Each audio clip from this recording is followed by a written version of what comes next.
action figure fans, it's the one and only Optibotimus coming with another video review. And on today's episode, we're going to be taking a look at the new Big Chief Studios 1/6 scale Auric Goldfinger from Ian Fleming's masterpiece, Goldfinger. As I said in my review of Odd Job, easily one of the most iconic James Bond 007 movies that we've ever gotten. And Auric Goldfinger is really one of those classic bad guy characters. For the package, much like the other ones that we've seen, you got that really cool scope image with an image of Goldfinger there in the back. Of course, with the lettering here, you got that nice gold foil, which looks great. I love how they have the 007 logo incorporated into where it says collector edition. The side here has a slightly bigger image of Goldfinger with the text right there. Opposite side has a more up-close image.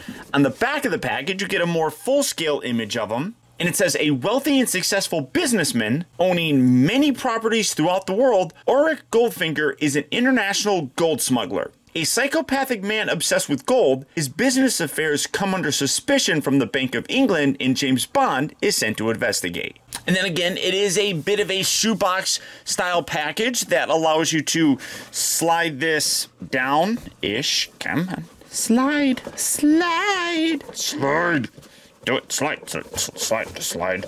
We're just gonna sit here and argue with it the whole time. So, slide, boom, there, getting angry at inanimate objects. There we go. So, there you have that. Then, on the inside of the package here, you have the various accessories that the piece here does specifically come with. On the opposite side, you have the cast and crew that are responsible for making this. And then on the other side here, you have that really nice color image that is an insert. And again, I've talked about this in Odd Job. I'm going to do it again here with Goldfinger because all of these come with it, and I think it's an absolute wonderful addition. It really is. You have his instructions. On the inside, though, here you can see that you have all of his accessories, an open clamshell, and then you do have more kind of character images here, holding some of his accessories, pointing, different poses, things of that nature, and then getting that straightened out a little. And then on the inside here is a really cool background on really nice card, good resolution. I mean, it is a 1960s movie, so this is about as best as it's gonna get, but this is like his lair, and you can see the big map there in the back with Fort Knox. You have his chair. Absolutely gorgeous piece that I've said it previously. I don't know why other companies don't do this. This is wonderful and really does utilize what you're already getting. Other 6 scale companies include little pieces like this, but they don't put anything usually on the back. Big Chief, in my opinion, really has, in something very simple like this, in my opinion, raised the bar for collectible figures. But getting this out of the way, for the packaging on this guy, though, that's about it. So obviously, we're not here to look at the box, so let's bring him out and see how cool he actually is. Alright guys, so here we have Goldfinger opened up and out of his packaging. And starting off first with the accessories, coming down to take a closer look at those. As you can see in his hands right now, we have kind of a relaxed one, and then we have a pointing finger, maybe his gold finger? Da-da-da, yeah, okay, that was a terrible joke. But you do have those, and then you do have a right hand that's also in this kind of pointing position. You can see the fingers are curved around. Again, much like the Odd Job figure, they are a softer rubbery material, which I do really like, and the honest reason is because it looks better in some poses with some of his accessories. You have this kind of open hand here, you could probably take and have him hold, no, let me see. Well, no, it might actually work pretty good for his, pool stick. But you do have that. You have a right hand here that is kind of open. That looks a little bit better for holding like that. And then again, like I said, because it flexes when you put the accessories in his hand, it kind of wraps around it. It gives it a little bit more of a real kind of look. So wedging that in there, it just looks more natural, like he's actually grabbing it, which I do really, really like. He has a right finger that is in a little trigger finger sort of pose. You have a left hand here that is different. You can see he does have a nice gold ring on there. Let me come in, take a little bit closer of a look. You can see overall nice texture detail, some nice paint. You do see a slight red tint in it, I think, and that is very kind of accurate to the overall look of the character. He has red hair and has a slight red tone to him, and that carries over here in the hands, and then you can see really nice detail with this ring.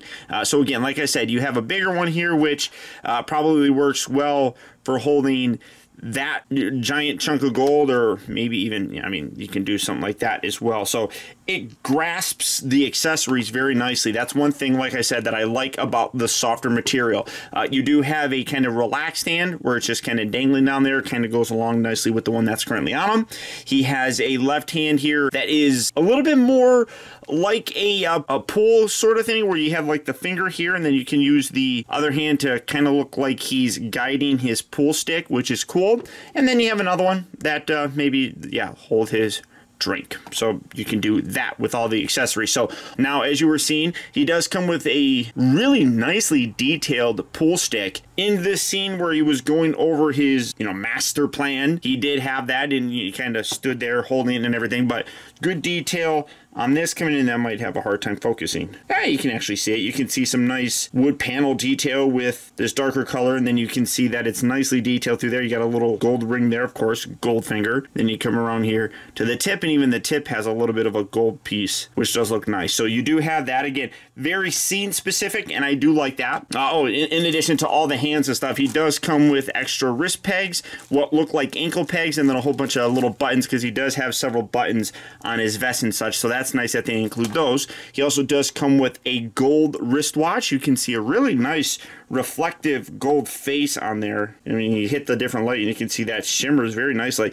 This one I think actually looks a little bit better than Odd Jobs. The paint doesn't look as gloppy. That's the word that I used on there. I mean, it's still a little bit, but not as bad. So I think it's just a case of your mileage may vary, but overall pretty decent looking for his watch. I'll throw that on here. He does come with a really nice gold revolver. I guess I should just stay zoomed in because I keep zooming in on it, but really nice gold revolver on there. You got the hammer that does move. I don't know necessarily, this spins. I don't know if it actually pops out. I don't want to force it or anything. It kind of feels like it might, but I don't know how it actually does. But you can see really nice white handle, real nice gold finish on the rest of it. Very classic looking, very nice. Again, very specific to the character. He does come with now, you can see that it says Crop Pesticide AG64. Now this was the gas that was used to, well, initially he said that it was only going to make people fall asleep. But in turn, he did change it and wanted to kill everybody. It was then changed back by, I believe it was Pussy Galore, who James Bond appealed to her maternal instincts, I think he said, and changed the gas in it. So it didn't actually kill all the guards and everything. It just put them to sleep. But this is a canister of it, and he was using this to, again, kind of go over his master plan. And these hands, you can hold it very, very nicely. I mean, you got a wider hand right here that works really nice. If you really wanted to, I mean, well, that's a little bit smaller. So, I mean, that would look a little bit weird in it because it really does force his thumb. So this one really does work quite perfectly for it. Another very nice scene-specific accessory. And then he does come with 2 different bars of gold. This is a gold bullion that was just from Fort Knox, very similar to what the Odd Job one looked like. You got the nice textural detail on there, really nice gold paint, very reflective. This is the one that James Bond used though to get Goldfinger's kind of attention. You can see some nice markings on there, and then what specifically sold it was this. You have a little Nazi, I wonder how much I can come in so I can show you that. You have a little Nazi logo right there. Actually, I don't even know if that's a Nazi logo. They might actually, well, I can't really tell. It kind of looks like an X, but you do have the little wing and everything. So that was the logo of the Nazi party. This was a lost set of gold bars that the Nazis had that was recovered some time ago and then held onto by the Bank of London or whatever it was, and they gave this to James Bond to, like I said, get the attention of Goldfinger, because obviously Goldfinger can't resist gold. So this was used as kind of a lure, and I love the fact that you have it, but you can see that there is a slight difference, well, more than a slight difference, but a big difference between it. I love that though. And then another little tiny accessory is a little glass of, well, what is supposed to be a mint julep. Now, one thing that I like about it is you can see that it does have a nice detail in there where it looks like there's a liquid in there, and then the top bit here does look like ice. That's really cool. You got a little mint piece in there. One thing that does kind of get a little unfortunate is that in some areas, like right around here, it's kind of like you can kind of see right there, it doesn't look like it's all the way through or something. I don't know how to describe it, but it kind of gives it like a, I don't know how to describe it, like there's air bubbles in it, and that kind of makes it look less accurate. I love the fact that it includes this, because him and 007 sat there and they drank a mint julep together. So you could have him holding his, 007 does come with one as well, and you can have them both sitting there and you cheers, you have a little mint julep. But in general, still a really nice accessory. Now, much like all the other figures, Goldfinger here does come with this really nice display stand. As you can see, well, I spoiled it. Stop it. As you can see, well, this one is a little bit more sensitive with it, but you got the nice Auric Goldfinger frosted, piece of plexiglass right here. You have the adjustable cradle. Come around here to the bottom. It takes, I believe it's like two AAA batteries. You have the on and off switch. You can turn it off. You can turn it on, and then it doesn't actually normally activate anything, but again, this one seems like it's a little bit more sensitive when you touch areas, but like this is one of the coolest things I've seen on a 6 scale figure. I love that they have that little touch sensor in there that allows you to turn this on and off as you see fit. So you can sit there, you can leave it there, you touch the side, and it turns on. I mean, I think that is really quite awesome. You can see that, like I said, he does have the adjustable cradle, so you can put that on there perfectly fine. It does end up kind of bunching up his pants here. That's one thing that I'll talk about here in a little bit, but I really do like this display stand. And then as you can see, he comes with an absolute gorgeous backdrop. I've praised Big Chief already several times because of it, but I think that this is a great way of utilizing something that you already get with a lot of 6 scale figures. I'll go ahead and say it, I really do wish Hot Toys would do something like this on a permanent basis. Now, we get some of those like slender backdrops which look fine, but do something like this. This is a much bigger display. This is going to look really nice in a detail. It kind of fills it up, as opposed to like the ones that Hot Toys give us, which are those little narrow ones that basically only just cover right here. I mean, that really does look good. And like I said, if you have a full display inside of a detail, that covers it really nicely and gives a real cool look. Much like Odd Jobs, I do wish it came with a ground piece just to kind of bring in some of those details, like with the wood. You could have it down here, but that's a minor thing. It's not, in my opinion, really taken away from the overall enjoyment of everything that you do get. It's just something that I would have liked to have seen it added to it. But for his accessories, that's about it. Now, coming in to take a closer look at the figure, again, I'm really very impressed with what that Big Chief was able to do with this likeness. I think they did a terrific job of capturing it. You can see some really nice detail with the wrinkles. You can see a lot of kind of chunkiness to the round nature of his head. I mean, you got like his nice double chin, good sculpted detail with his hair. As you can see, it does have that little strawberry reddish blonde. When you look at the skin tone, it has a slight red tint to it, which is accurate to how the actor looked. Now, kind of funny, the actor didn't speak any English. So all of the lines that you saw him saying were actually dubbed by another actor entirely. What this guy did was basically just mouth the words. He didn't know what he was saying. He just kind of ran his mouth around and kind of acted like he was saying words, and then they dubbed over him. So what you see in here are two totally different things. But the likeness is really good. Now, one thing that I will say is that he does have a fat suit, which is specifically designed for Goldfinger. And I think they did a pretty good job. The problem that you always will end up having when you're using a fat suit or something is that the tailoring doesn't necessarily look as good as it could possibly look. And obviously it's going to look different than what it would on a real person. So the jacket kind of looks like it sticks up a little bit. You can futz with it and get it to look a lot better, and obviously people are going to make this look a lot better over time just because they're going to have it and they're going to play with it and everything a whole lot more than I am. But the detail on it is really very nice. I just feel like the fit on the jacket is tough, and that's something that all 6-scale pump companies seem to have a hard time with. Jackets don't always look very good. The underside here, you got a really nice vest. You got his tie. You got a white shirt underneath there. All of that looks really very good. The pants, these are kind of a weird thing for me. Now, they're designed perfectly. They absolutely look like the way that they're meant to look. But because of the fat suit here, it tends to kind of bunch up and kind of look like he's wearing kind of like a diaper, and it almost looks like he's got a butt crotch. Not gonna lie, looks like a butt crotch. I wish it was a little bit more kind of filled in. I mean, you can feel like a gap right there. If it was filled in a little bit more, it probably would sit a little bit better. Now, you can hide that by pulling the pants down and everything, and that does look good. The pants themselves on the real person were really baggy, so it's kind of hard to capture that, and you can, like I said, you can futz with it. You can pull his pants up, which realistically they should be more pulled up like that. You can pull his pant legs down. You do get kind of a weird look when you do use his display stand. If you set that there, it kind of, like I said, bunches everything up, and it looks like he's the mayor in Spaceballs. If you know, it's like, why didn't somebody tell me my ass was this big? I mean, that's kind of what's going on. But you can lower that and make it look a little bit better. And then, like I said, tuck these down, kind of pull.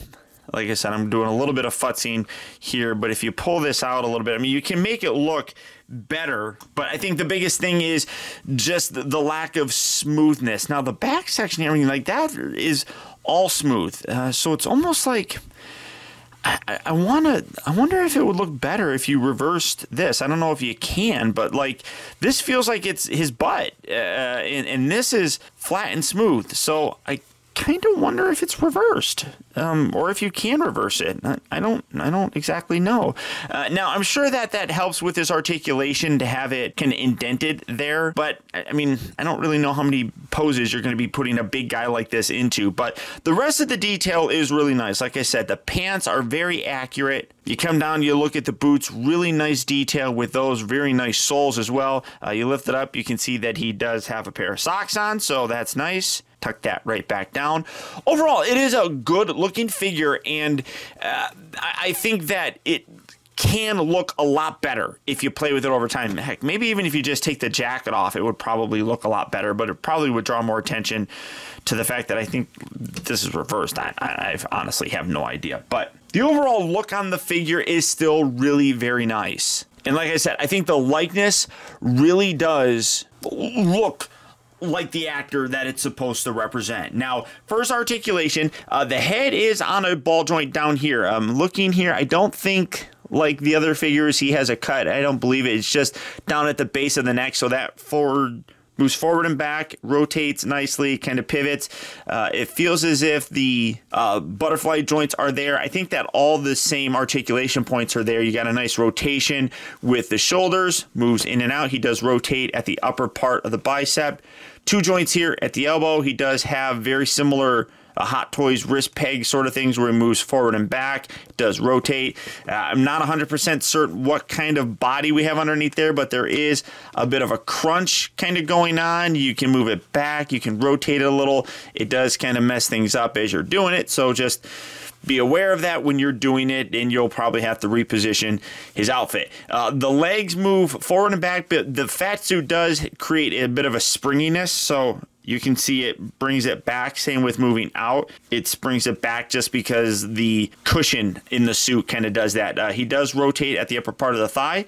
2 joints here at the knee, you come down to the ankles, and those are on ball joints. So all the same articulation that you would really expect in a 6 scale figure. It's pretty standard at this point in time, what we're going to be getting in terms of articulation. And I mean, it's Goldfinger. He has one of the most classic, iconic movie villain lines. He's like, do you expect me to talk? You know, Sean Connery's like, do you expect me to talk? He's like, no, I expect you to die. I mean, it's one of the most classic lines from a movie villain. And for the most part, I really am happy with how this guy turned out. There are a few little minor things that I think could really improve the figure, but for what he is, I am absolutely thrilled to have this guy. And I really do gotta say that again, I am very impressed with what Big Chief has been able to do. Now granted, I'm not very familiar with Big Chief. In terms of a recreation of an iconic character, in terms of a recreation of an iconic villain, I think they did a terrific job. The likeness looks great to me. There's good texture, there's good paint, the sculpt work looks really very good. All of his accessories are very nice. You do get a good amount, and they work perfectly for displaying with them. A lot of times I get 6 scale figures that I get a lot of accessories that I know that I'm never going to use. I could really see myself using just about everything that this guy comes with. A couple things that I think could have been improved would probably be the tailoring of like his jacket and pants. Jackets are really tough to get to look good on a figure as it is, so I'm not overly critical. The pants I feel could have been tightened up a little bit. And then the fat suit underneath, like I said, I feel as if it's reversed. I mean, maybe it's not, but all in all, I'm really happy with this guy. And I feel he has that shelf presence that if you're a James Bond fan, you're going to like. So if you are a James Bond fan, I would absolutely recommend picking this guy up. Him and James Bond are classic. And there's a couple different ways that you can get this guy. If you want to buy him individually, you can at Sideshow Collectibles. Down in the video description, I'll have a link where you can buy just this guy, or through Big Chief's website, you can buy this guy as well as the Oddjob and James Bond as part of a 3-pack. You save a little bit of money, both in terms of the figure cost as well as shipping, and I think all 3 of them really do nicely fill out a James Bond display. So if you'd like to go that route, I'll put a link in the video description for that as well. But beyond that, guys, that's about it. So once again, I want to thank you for tuning in. This has been Optibotimus. Don't forget that if you like this video, I would really appreciate it if you would let me know by hitting that thumbs up button. It actually does go a long way towards helping me out, and I would really appreciate it. Also, if you're new here, welcome, and be sure to subscribe in case you haven't already subscribed. That way you get instant email notifications whenever I upload a new video, and you'll never miss out on a future review of mine. Or hey, if you're already subscribed, now more than ever, it's important to make sure that you're getting those email notifications. We all know just how unreliable that YouTube subscription box is. And the best way to make sure that you don't miss any future reviews of mine is to click on that little bell right below this video and double check your settings to make sure that they're set so that you get those email notifications. And as always, until next time, keep your drinks shaken, not stirred. Goldfinger, he's the man with the Midas touch, a spider's touch, such a cold finger.